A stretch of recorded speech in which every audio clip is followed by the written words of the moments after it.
The ocean does not reveal its secrets easily. In the early hours before dawn, the sea stretched endlessly in every direction, dark, restless, and indifferent. Low clouds dragged across the sky like torn fabric, hiding the horizon and swallowing sound.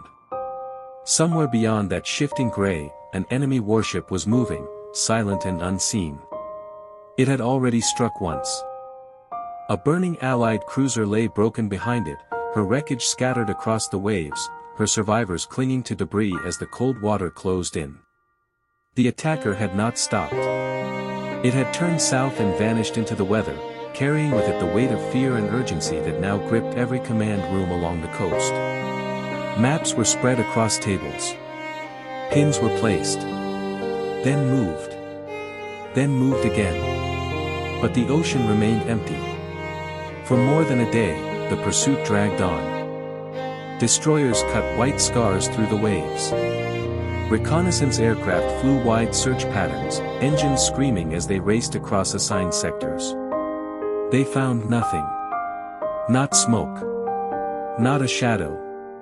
Not a trace. The enemy ship had become a ghost. Every passing hour made it more dangerous.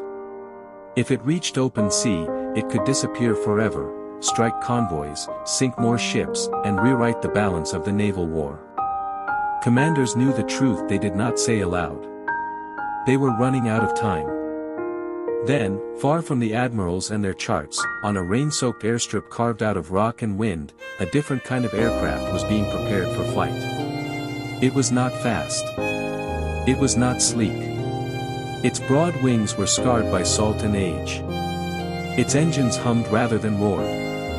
To many pilots, it was a relic, designed for another era, built for long patrols no one believed still mattered in modern war. But it could stay aloft when others could not. Inside the cockpit, the crew moved quietly, deliberately.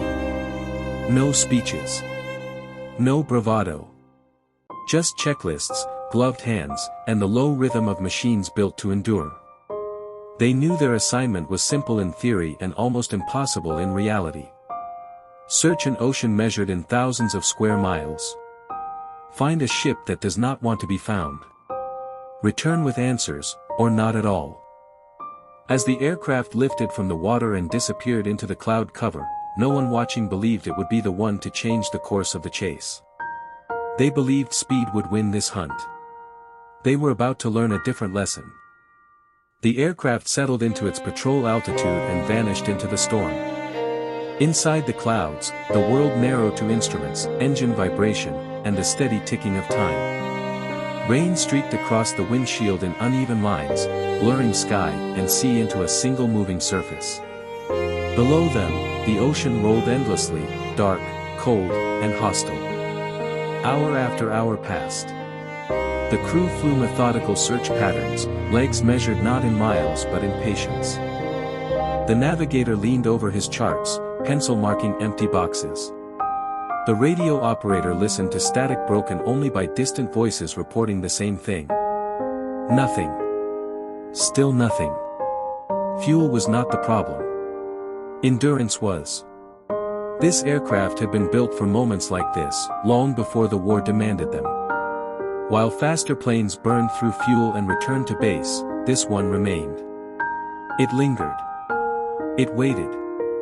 Its engines were never pushed hard, never rushed. They simply kept turning.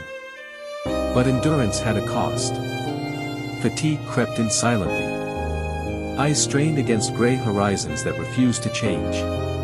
Muscles stiffened. Thoughts wandered. Every shadow in the waves began to look like something it wasn't. Every break in the clouds raised hope, then took it away again. Somewhere out there, the enemy ship was still moving. The crew knew what that meant. Every mile it traveled increased the danger to merchant convoys. Every hour it remained free made the coming weeks darker. The ocean was buying the enemy time, and time was the one thing the Allies could not afford to lose. Midway through the patrol, the weather worsened. Clouds sank lower, pressing down until sky and sea felt close enough to touch. Visibility shrank. The aircraft descended, flying just above the waves now, engines echoing off the water's surface. Spray lashed against the hull. The aircraft shuddered, but it held steady.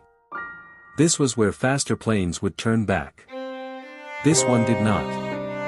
The pilot adjusted course slightly, nothing dramatic, just a quiet correction based on instinct and experience. No order had been given. No message received. Just a feeling that the ocean ahead was different somehow. The crew leaned forward. Then, through a narrow tear in the cloud cover, something unnatural appeared. Not waves. Not shadow. Not weather. A straight line. Gray. Massive. Moving. No one spoke at first. Training held them silent, minds racing faster than their aircraft ever could. The observer reached for his binoculars, hands steady despite the turbulence. The ocean had finally blinked. And in that brief opening, the long watch was over. For several long seconds, no one moved. The aircraft held its course, engines droning evenly as if unaware that history had just entered their field of view. Below them, cutting through the heavy seas, was the unmistakable shape of a capital warship. Its deck was dark. Its guns were silent. It believed itself alone. The observer lowered his binoculars. "There," he said quietly. That was all. No cheers. No raised voices. Just confirmation. The kind that carries weight. The pilot eased the aircraft into a shallow turn, careful not to betray their presence. They did not rush. Speed had never been their advantage. Remaining unseen was. The crew worked with practiced efficiency, recording position, course, and speed. Wind direction. Cloud cover. Every detail mattered. The enemy ship altered course slightly. A small change. But enough to tell them it was not drifting. It was running. The radio crackled to life. The message was short. Precise. Unemotional. Coordinates transmitted in measured cadence, repeated twice to ensure nothing was lost to static. Then silence again. The aircraft did not climb. Did not retreat. It stayed with the ship, shadowing it from the clouds like a patient hunter.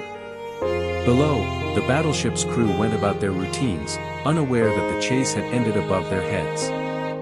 For hours, the patrol aircraft maintained contact. When clouds closed in, it adjusted. When rain swallowed the horizon, it descended. When fuel calculations tightened, the engines kept turning, just as they were designed to do. This was not heroism born of speed or firepower. It was discipline. It was endurance. It was trust in a machine built to last. By the time heavier aircraft were launched and warships began converging from distant sectors, the enemy's fate was already narrowing. The ocean that had hidden it for so long now worked against it, boxing it in, limiting its escape. The patrol aircraft finally turned for home only when ordered to do so. As it disappeared back into the weather, it left behind more than coordinates. It left certainty. Later, others would deliver the blows. Others would fire the weapons. Others would be remembered in headlines and photographs. But without this moment, this quiet sighting in a break in the clouds, none of that would have been possible.